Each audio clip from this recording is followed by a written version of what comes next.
Ndị Igbo ekenekwa m unu. Bilikwa o ka m bili. Asị m ka m pụtakwa ọzọ ka m si apụta. Kedu ka unu dị? Unu adịkwa mma? Ama m na ọ na-aga nke ọma. Asị m egbe belu ugo belu, nke si ibi ya ebena nkufoli ya. Anyị anọrọ na onye kwụrụ ọtọ nkwatuo ya sọmụbụ eze ga-akwụ ọtọ. Ọ bụrụ otu a ka ọ dị. Ọ ga-adịla onye enu mma, ọ ga-adịla onye anị mma. Wee sị ka m pụtakwa wite okwu ndụmọdụ ka nyekwa ụmụnne m. Ya bụ ife wee bụrụ maka ụmụ anyị ndị lugolo ogo a na-enegala anya na fe elugo ife eji nwaanyị eme, na fe elugo ife eji nwoke eme. Wee sị ka m bịakwa ka ntụnyelụfe obele azụ. Ịma na ada amachi ife niile. Ụmụ nsogbu a na-enwe na alụmdi na nwaanyị. Sị ka m pụtakwa ka nsa apụta ọzọ. Ya bụ ife wee bụrụ biko ndị nne na nna. Ọ kakwa mma na ebido na nwata bido anyị na-agbazili ụmụazị ụmụ ife gasịcha. Maka na ọ na-adị mma ife dị mma a na-eme ya ọ dị mma. Ụmụ nsogbu a na-enwe na alụmdi na nwaanyị mgbe ụfọdụ ọ na-abụkwa nna amacharọ ka esi eme ya ma otu ekwesịrị isi wee na-eme ya. Wee sị ka m pụta ka m bịanye ụmụnne m ndụmọdụ biko nu. Anyị ga-ebido nu ọ bụ na ebidobelie maka na mgbe ụfọdụ ụmụ ife na-emegasịcha na ezinụlọ na-eme ụfọdụ ife ada echetagasịsị. So wee sị onye chọrọ ịlụ di, ọ dị ka m ga-asị na mmadụ chọrọ ibido ịzụ afịa. O nwere ife ọma maka ịzụ afịa, sị ka ọ baa jee zụba afịa. Ịma na olu ebe a ọ mara ife ibie na-eme, ya bụ ife ama agakwa, ọ ma agazichelu ya ọfụma. Mana ọ marụ ka esi emie, eji m aka na ọ ga-agali ya. Alụmdi di na nwaanyị abụrụ ife mmadụ ga-asị n'olu na ọ ga-ama ka ọ ga-esi mee ya. Onye bụ ife luo otu ọnya na-ebute ụmụ nsogbu. Bikos na ụmụ anyị nwere ụfọdụ ife anyị kwesịrị ị na-akụzili fa ka fa na-ama bido n'oge mebe fa ka ha malụ ị na-akwanyelu ndị okenye ugwu. Onye na-amarọ na ịkwanye ugwu so n'omenala ndị Igbo anyị. Oluo n'ije di ọmama ife a na-akpọ ịkwanyelu mmadụ ugwu, ọma akwanyelu di ya ugwu maka na omenala Igbo bụ na nwaanyị ga na-akwanyelu di ya ugwu.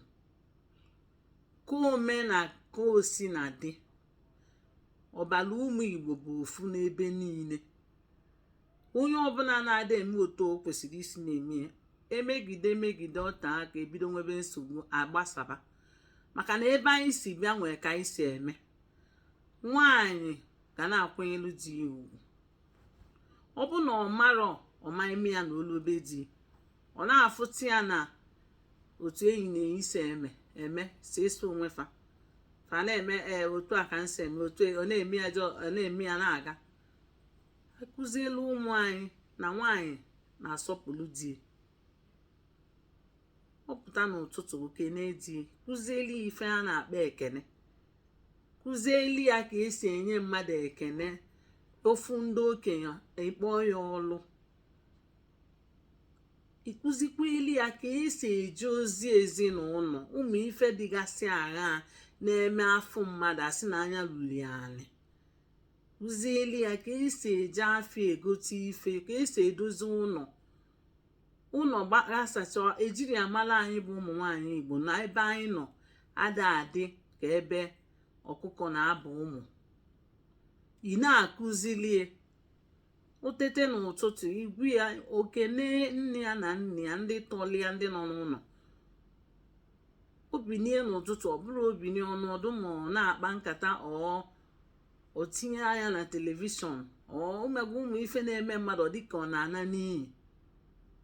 Unu bụrụ ndị na-eje ụka, ịkụzili okpe ekpele ekpele dị mkpa mmadụ ị na-ekpelu chie.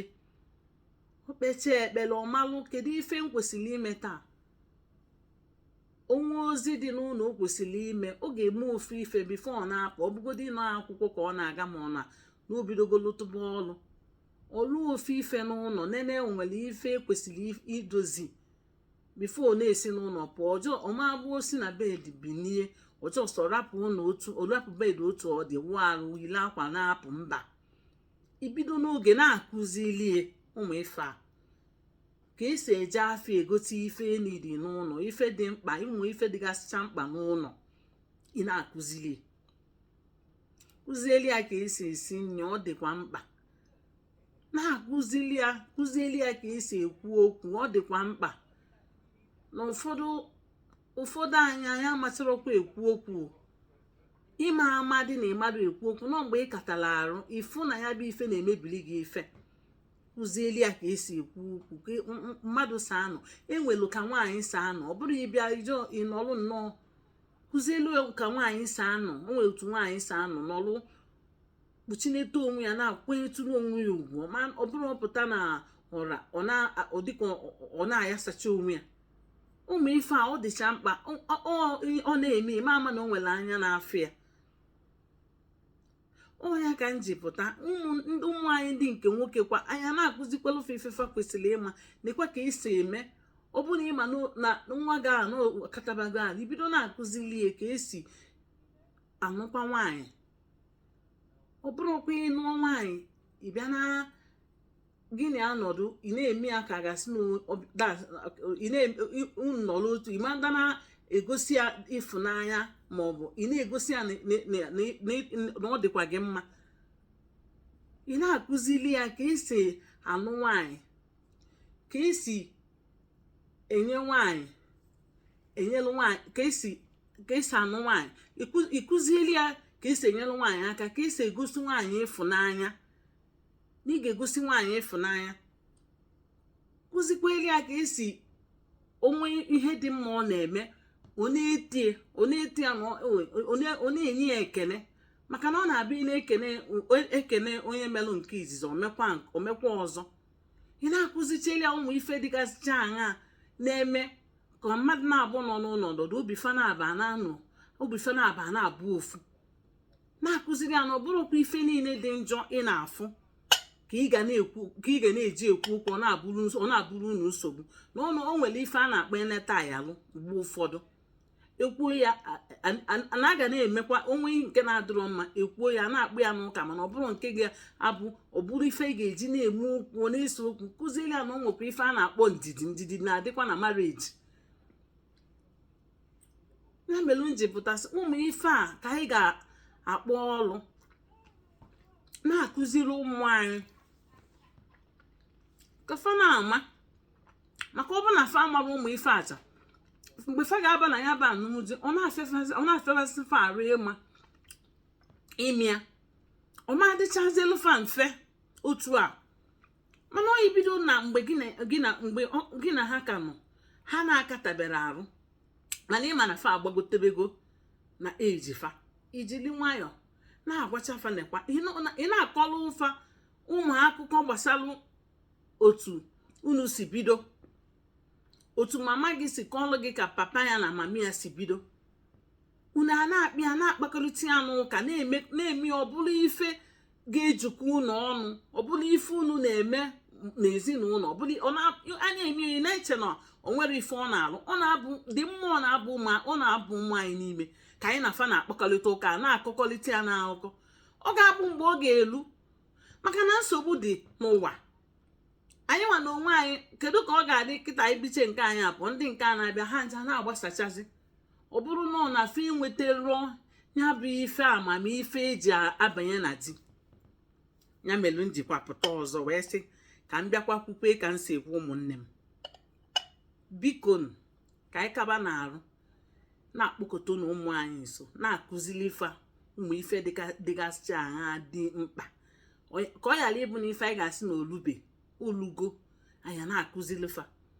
ọ bụ na anya fa na-eko n'elu ka anya fa bido na-agbadata nwa obele amalụ na o nwee ife a na-akpọ na anya na-elu mmadụ anụ. amalụ na ọfụ ife a na-akpọ na mmadụ na-enwe ndidi n'ife, amalụ na o nwere ife a na-akpọ na mmadụ nọ n'ọzụzụ, mmadụ a na-amụta. Maka na mgbe abanyere na alụmdi nwaanyị a na-ekwu, o nwere ife a na-amụkwa na ya, a na-enwe oge a na-amụtakwa nke a na-amarọ, maka na a na-ekwu ya n'ọnụ. Mgbe abanyezi na ya nwa bụ marriage, a na-emezi emebegozi ya ọ bụrụ marriage, ka fa marụ na ị na-enwe ndidi wee na-eso ya bụ ife ka e wee soro onye n'isi. Ọkwa ya ka m ji bịa si ka nyere ụmụnne m aka, bikonu onye nụrụ onu a nyere m aka gbasalụ m ozi ya, ọ ka ọ dị mma ka anyị na-eme. Follow me na Facebook, Ifeoma Rachel Ugwu, ọ ife eji mara m na Facebook, Ada Global. Biko na ọ ga-adịkwa jisie n'ike ka ọ dị n'oge ọzọ.